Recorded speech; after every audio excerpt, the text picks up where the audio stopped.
बिस्मिल्लाहिर्रहमानिर्रहीम। अभी हम देखेंगे कि बेसिकली सिग्मा सिलेक्शन ऑपरेटर जो है वो क्या होता है और वो कैसे हम यूज़ करेंगे।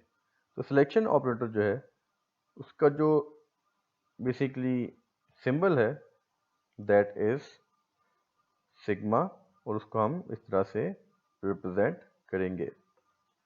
Symbol of selection operator is this and it is pronounced as sigma. Sigma can be written very simply, you just put a circle and a line over it, तो ये हमारे पास क्या बन जाएगा, सिग्मा बन जाएगा। तो that is very simple. Sigma जो है वो किस लिए इस्तेमाल किया जाता है, that is to fetch specific rows. जब आप मखसूस रोज को गेट करना चाहते हैं, स्पेसिफिक रोज को गेट करना चाहते हैं, सारी की सारी रोज नहीं गेट करना चाहते, तो उसके लिए फिर हमारे पास जो ऑपरेटर होगा वो कौन सा होगा, सिलेक्शन ऑपरेटर। सिलेक्ट का मतलब यही है कि आप मल्टीपल चीज़ों में से स्पेसिफिक चीज़ों को जब गेट करते हैं तो basically that is a selection operation. और इस काम के लिए सीक्वल में जो कीवर्ड यूज होता है दैट इज वेयर। वेयर भी यही काम करता है कि वो स्पेसिफिक नंबर ऑफ रोज को लेके आता है, वो सारी रोज को नहीं लेके आता, उन रोज को लेके आता है जो रोज उस क्राइटेरिया को मीट कर रही होती हैं। तो बेसिकली इसके लिए जो हमारे पास ऑपरेटर है that is where clause, sorry. तो हम ये कह सकते हैं कि सीक्वल में we will use where, but relational में उसी वेयर को हम रिप्लेस करेंगे किस ऑपरेटर के साथ, सिग्मा ऑपरेटर के साथ। तो सीक्वल में वेयर होगा, और जब हम उस वेयर को रिलेशनल में कन्वर्ट करेंगे तो हम उसको किस ऑपरेटर के साथ कन्वर्ट करेंगे, सिग्मा ऑपरेटर के साथ। और ये बात आपने हमेशा याद रखनी है कि unary operator will always be written on the left side of operand. मतलब के टेबल के जितने भी यूनरी ऑपरेटर हम पढ़ेंगे वो हमेशा हमेशा टेबल मतलब रोज एंड कॉलम जिनको हम एक्सेस कर रहे हैं उनकी लेफ्ट साइड पे आएगा। This is very important thing. Let us से एग्जांपल एक छोटी सी एग्जांपल हम करते हैं। फॉर एग्जांपल हमारे पास एक टेबल है स्टूडेंट का जिसमें हमारे पास कुछ कॉलम्स हैं और कुछ रोज हैं, and we want to convert this SQL query into relational algebraic query। अब आप देख सकते हैं इस क्वेरी में ऑपरेंड क्या है, दैट इज स्टूडेंट, जो कि हमेशा टेबल होगा। और उसके बाद ऑपरेटर्स कौन से यूज हो रहे हैं, तो जो अभी तक हमने पढ़े हैं वो ऑपरेटर्स कौन कौन से हैं, वेयर जिसके लिए हम क्या यूज करेंगे, sigma, and then we have select जिसके लिए हम क्या यूज करेंगे, पाई।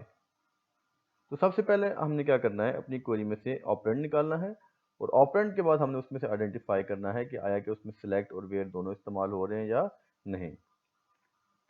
अब प्रायोरिटी इन दोनों में से किसको दी जाएगी, हमेशा प्रायोरिटी हम देंगे सिलेक्शन को, क्योंकि step by step her operator apply होगा। तो सबसे पहले जो ऑपरेटर हम अप्लाई करेंगे that would be sigma operator.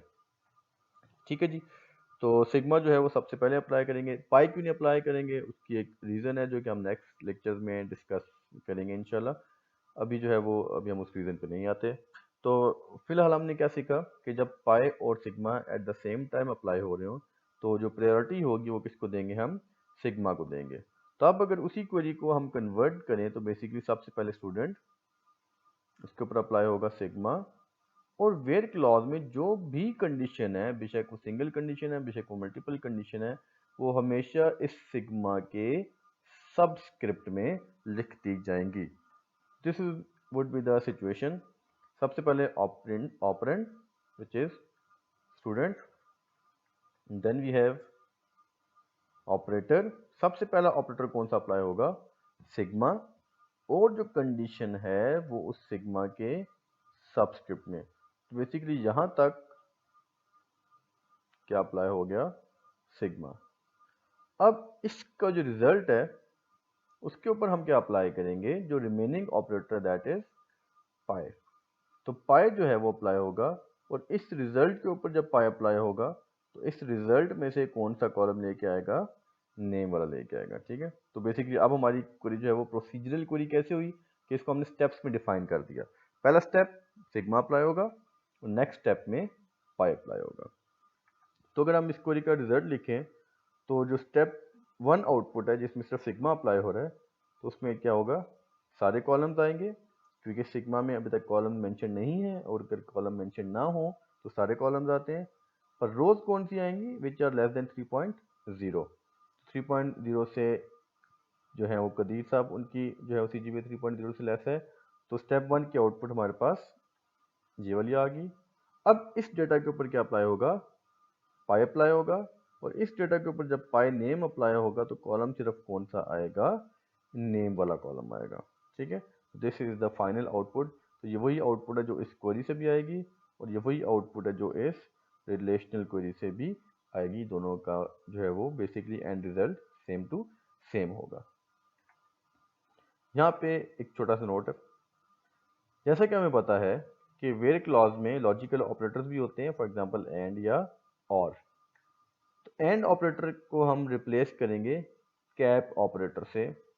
ठीक है, जो कि इस तरह का होता है कि जहां जहां वेयर क्लॉज में एंड लगा होगा वहां पे हम क्या लगाएंगे, कैप ऑपरेटर, और जहां पे हमारे पास और होगा वहां पे हम बेसिकली वी ऑपरेटर लगाएंगे, which is opposite of cap operator. ठीक है, तो एंड नहीं लिखेंगे हम रिलेशनल क्वेरी में, एंड की जगह हम कैप ऑपरेटर लगाएंगे, और की जगह हम वी ऑपरेटर यूज करेंगे। ऑन द अदर हैंड, अगर हमारे पास इस तरह के कीवर्ड आते हैं, बिटवीन आ गया, इन आ गया, तो उनको फिर हम सिग्मा ऑपरेटर में एज इट इज लिखेंगे, उनके लिए हमारे पास कोई सिंबल एग्जिस्ट नहीं करता। अब हम आते हैं एग्जाम्पल 2 पे। तो बेसिकली एग्जाम्पल 2 में अगेन हमारे पास एक डेटाबेस का टेबल है which have number of rows and columns, और ये हमारे पास एक क्वेरी है जिसमें select name CGPA from student where city equal to Islamabad और CGPA ग्रेटर देन 3.5। अब अगर इस क्वेरी में हम ऑपरेंड देखें तो ऑपरेंड हमारे पास एक ही है, दैट इज स्टूडेंट, और ऑपरेटर जो हमने स्टडी की हैं दैट इज वेयर, जिसके लिए हम यूज करेंगे sigma, and we have select, जिसके लिए हम यूज करेंगे पाई।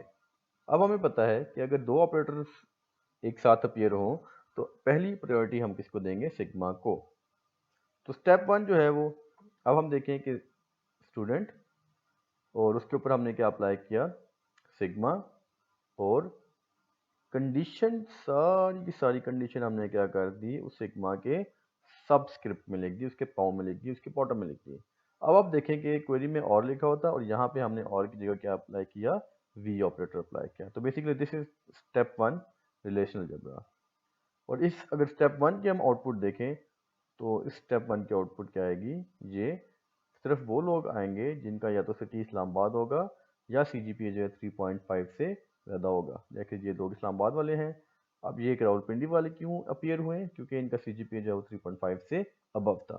तो basically this is the main thing कि ऑपरेंड और उसके लेफ्ट साइड पे ऑपरेटर, और ऑपरेटर में जितना भी कंडीशन है वो सारी की सारी उसके सबस्क्रिप्ट में।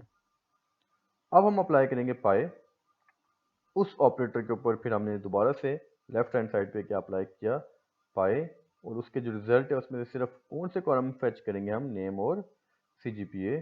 तो उसकी जो फाइनल आउटपुट हमारे पास क्या आ जाएगी, नेम और CGPA। तो सिटी वाला कॉलम और रेंज नंबर वाला कॉलम बेसिकली क्या हो जाएगा, डिस्कार्ड हो जाएगा, और ये हमारे पास क्या आ जाएगी, क्वेरी। तो basically this query is written in relational like this.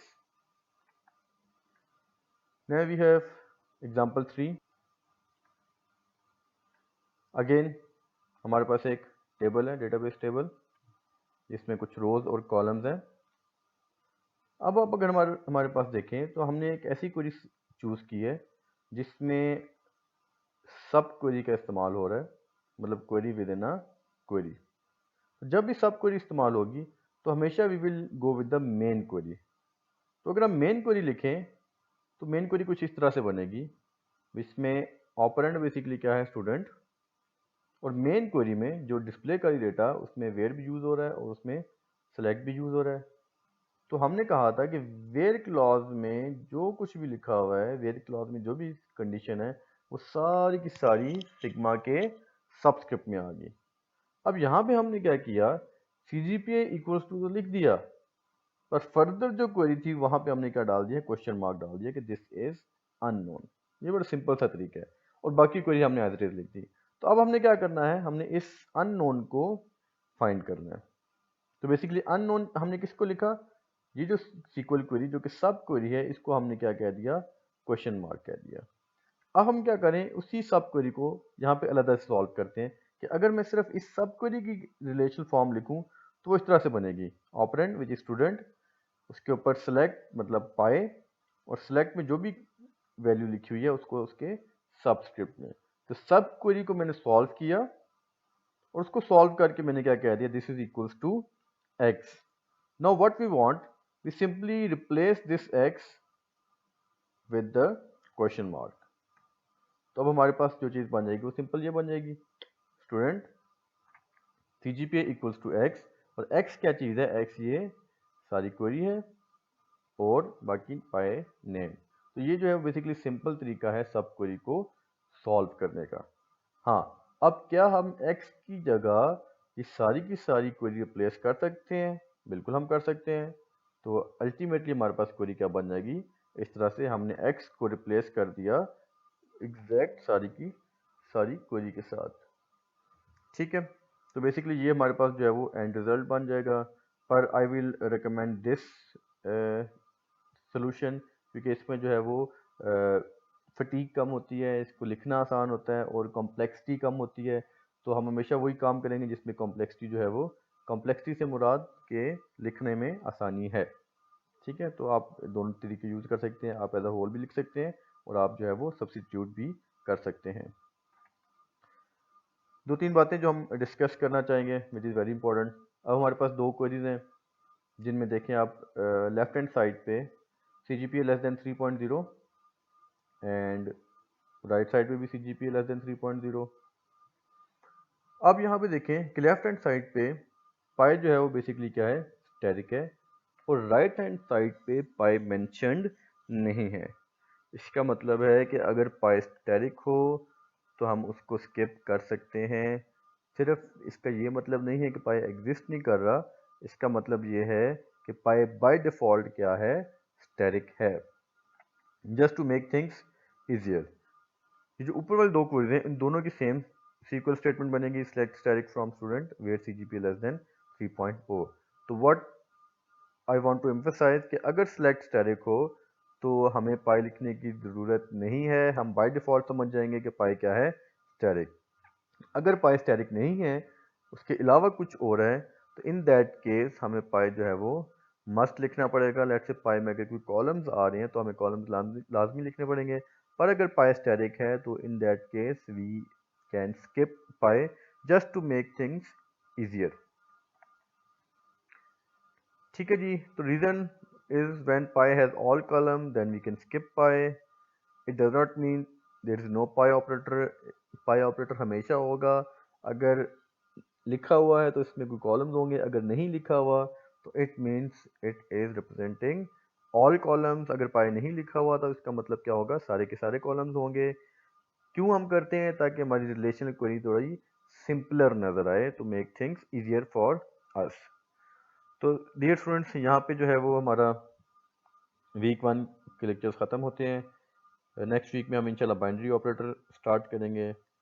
Till then have a nice day, अल्लाह हाफिज़, अस्सलाम वालेकुम रहमतुल्लाह, अल्लाहुम्मा सल्ली अला सय्यिदिना मुहम्मद व अला आलि सय्यिदिना मुहम्मद।